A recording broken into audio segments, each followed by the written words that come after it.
تاریخ کے ماخذ درجہ ہفتم۔ ہم قدیم بھارت اور عہد وسطیٰ کے بھارت کی تاریخ کے ماخذوں کا مطالعہ کر چکے ہیں۔ اس سال ہم جدید بھارت کی تاریخ کے ماخذوں کا مطالعہ کریں گے۔ تاریخ کے ماخذوں میں طبعی، تحریری اور زبانی ماخذ شامل ہیں۔ اسی طرح جدید ٹیکنالوجی پر مبنی سمعی بصری اور سمعی و بصری ماخذ بھی شامل ہیں۔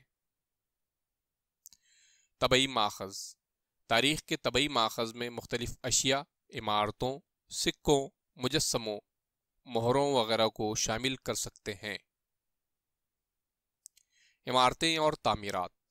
جدید بھارت کی تاریخ کا عہد یورپی بالخصوص برطانوی حکومت اور دیسی ریاستوں کا دور تسلیم کیا جاتا ہے۔ اس دور میں مختلف عمارتیں، پل، سڑکیں، پانی کی سبیلیں، فوارے وغیرہ تعمیر کیے گئے۔ ان عمارتوں میں انتظامی دفاتر، افسران، رہنماؤں اور انقلابیوں کی رہائش گاہیں، دیسی ریاستوں کے حکمرانوں کے محلات یعنی راجواڑے، قلعے، جیل جیسی عمارتیں شامل ہیں۔ ان تعمیرات میں سے کئی عمارتیں آج بھی اچھی حالت میں نظر آتی ہیں۔ بعض عمارتوں کو قومی یادگار قرار دیا گیا ہے، جبکہ کچھ عمارتوں کو عجائب گھر بنا دیا گیا ہے، مثلا انڈمان میں سیلولر جیل۔ ان تعمیرات کو دیکھنے کے بعد ہمیں اس دور کی تاریخ، فن تعمیر، عمارت کی نوعیت سے اس زمانے کی معاشی خوشحالی کے بارے میں معلومات حاصل ہوتی ہے۔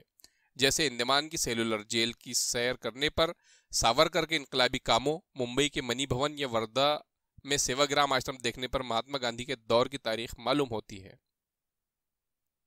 مجسمے اور یادگاریں۔ آزادی سے قبل اور آزادی کے بعد کے عہد میں کئی شخصیات کی یادگاریں مجسمے کی شکل میں قائم کی گئی ہیں۔ یہ مجسمے بھی جدید بھارت کی تاریخ کے مطالعے کے نقطہ نظر سے اہمیت کے حامل ہیں۔ مختلف مجسموں کے ذریعے اس زمانے کے حکمرانوں اور سماج کے محترم افراد کے بارے میں معلومات حاصل ہوتی ہے۔ جس شخص کا مجسمہ ہے اس کا پورا نام، ولادت اور وفات کی تاریخ، اس کے کاموں کا مختصر احوال، حالات زندگی کی معلومات ایک تختی پر تحریر ہوتا ہے۔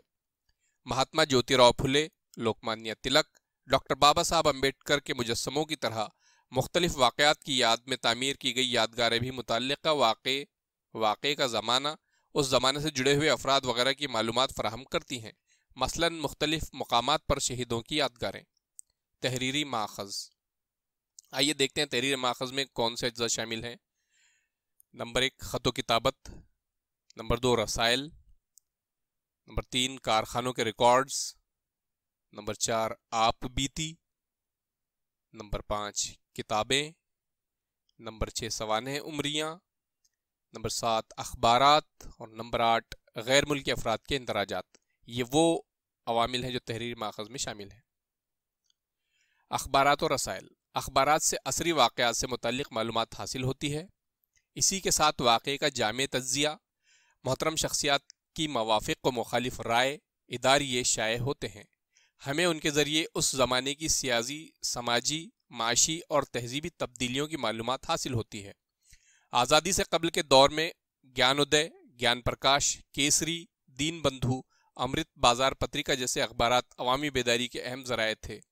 ان اخبارات کے ذریعے ہم برطانوی حکومت کی بھارت سے متعلق پالیسیوں اور ان کے بھارت پر ہونے والے اثرات کا مطالعہ کر سکتے ہیں۔ برطانوی دور میں اخبارات صرف سیاسی نہیں بلکہ سماجی بیداری کے وسیلے کے طور پر بھی کام کر رہے تھے۔ نقشے اور خاکے۔ نقشوں کو بھی تاریخ کا اہم ماخذ تسلیم کیا جاتا ہے۔ نقشوں کی وجہ سے ہم شہروں یا کسی مخصوص مقام کی تبدیل ہوتی نوعیت کا مطالعہ کر سکتے ہیں۔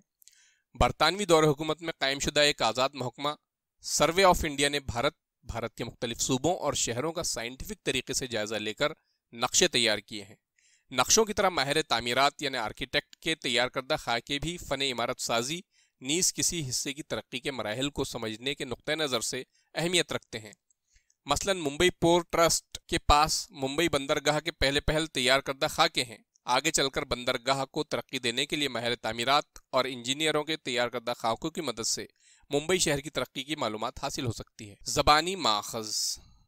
دیکھتے ہیں کہ زبانی ماخذ میں کن اجزاء کی شمولیت ہے۔ سب سے پہلے لوک گیت، اس کے بعد جوشیلے گیت، لوک کتھا، واقعات کا بیان، انٹرویو،